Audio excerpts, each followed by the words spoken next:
कौन बनेगा नेता। नगर निगम के चुनाव पास आने वाले थे। पूरे कानपुर शहर में टिकट को लेकर मारामारी शुरू थी, लेकिन सबसे ज्यादा चर्चा में वार्ड नंबर 40 की सीट थी। वो इसलिए क्योंकि इस बार वहां की सीट महिला के लिए आरक्षित थी। अब सवाल ये था कि चुनाव लड़ेगा कौन। इससे पहले ठाकुर साहब वहां से पार्षद थे और इस बार उन्होंने अपनी पत्नी सीमा ठाकुर को टिकट दिलवाई और ठाकुर साहब की शान के कारण सीमा जी ने 20,000 वोटों से चुनाव जीत लिया। अरे बधाई हो सीमा भाभी, अब तो आप वार्ड की पार्षद बन गई हैं। अब तो हमारे काम आप ही करवाएंगी। अरे ये तो सिर्फ नाम की पार्षद बनी है, वो तो महिला सीट आ गई, वरना पार्षद तो मुझे ही बनना था।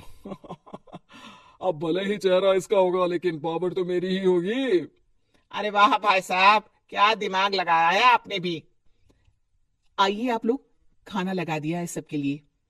सीमा जी पार्षद बन चुकी थी, फिर भी उनकी एक ना चलती। सारे काम ठाकुर साहब खुद ही संभाल लेते और जहां जरूरत पड़ती वहां सीमा जी का अंगूठा लगवा लेते। सीमा जी ज्यादा पढ़ी लिखी भी नहीं थी। एक दिन ठाकुर साहब और सीमा एक प्रोग्राम में जाते हैं। अरे ठाकुर साहब, आप आ गए। ओहो, पार्षद मैडम भी आ गई है। स्वागत है आप दोनों का। लगता है हमारे पार्षद फंड का सही इस्तेमाल हो रहा है। चलिए अब उद्घाटन करते हैं। ये लीजिए ठाकुर साहब कैची, आप ही सबसे पहले प्रवेश कीजिए। सब लोग आगे निकल जाते हैं और सीमा जी पार्षद होने के बावजूद भी पीछे खड़ी रह जाती हैं। वो देखती हैं कि वेलकम बोर्ड पर उनका नाम है, लेकिन महिला होने के कारण कोई उनका सम्मान नहीं कर रहा। अगले दिन एक आदमी उनके घर आता है। अरे ठाकुर साहब नमस्कार।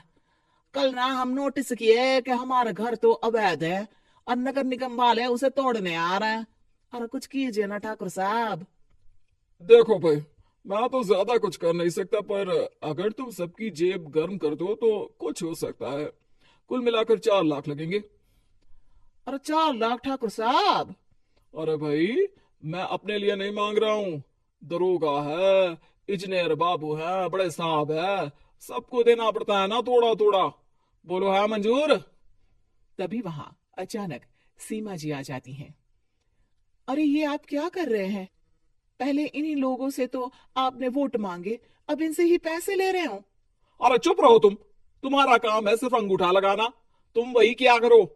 मुझे दूसरे काम तुम मत सिखाओ, समझी? और तुम ना जाओ, अब पैसे लेकर आओ, वरना जेसीबी किसी भी वक्त आती होगी। सब कुछ ऐसे ही चलते रहता है। एक दिन सीमा जी और ठाकुर साहब को एक लोकल मीटिंग में बुलाया जाता है। वहां पर कई और अधिकारी लोग भी मौजूद रहते हैं। अब मैं चाहूंगा कि ठाकुर साहब हमारे बीच 2 शब्द कहें। मेरे प्यारे भाइयों और बहनों, आज मेरा सौभाग्य है कि मैं आप सबकी सेवा दिन रात कर पा रहा हूं। आपने मेरी पत्नी को भारी मतों से जिताया है, इसलिए मैं आप सभी का शुक्रगुजार हूं। मैं आप सबसे वादा करता हूं कि हमेशा की तरह हमारे वार्ड में किसी को कोई तकलीफ नहीं आने दूंगा। सभी लोग तालियां बजाने लगते हैं। अब मैं माननीय पार्षद मैडम को स्टेज पे बुलाना चाहूंगा। अपने नाम को बुलाया सुनकर सीमा जी एकदम चौंक जाती है। उन्हें बिल्कुल उम्मीद नहीं थी कि इतनी बड़ी जगह उन्हें मंच पर बुलाया जाएगा।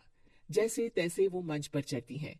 ऊपर जाती ही सीमा जी को सारी पुरानी बातें याद आ जाती हैं कि किस तरह उनके पति उन्हें कभी भी आगे बढ़ने नहीं देते और उनके नाम से गलत काम करते हैं। वो बोलने लगती हैं। मैं आपके वार्ड की पार्षद सीमा हूं।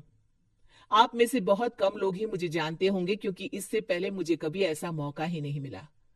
सारे मौके मेरे पार्षद पति यानी आपके ठाकुर साहब ही लेते रहे, लेकिन आज ये मौका मुझे मिला है तो मैं इसे ऐसे ही नहीं जाने दूंगी।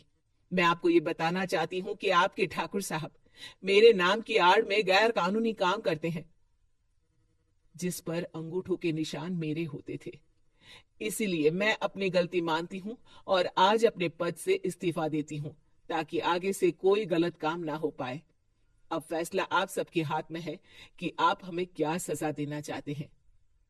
सीमा जी की बातें सुनकर ठाकुर साहब के चेहरे का रंग उड़ जाता है और वो शर्म से मुंह नीचा करके वहां से चले जाते हैं और पद से इस्तीफा देकर ही सही सीमा जी अपने आप में आत्मविश्वास महसूस करती हैं।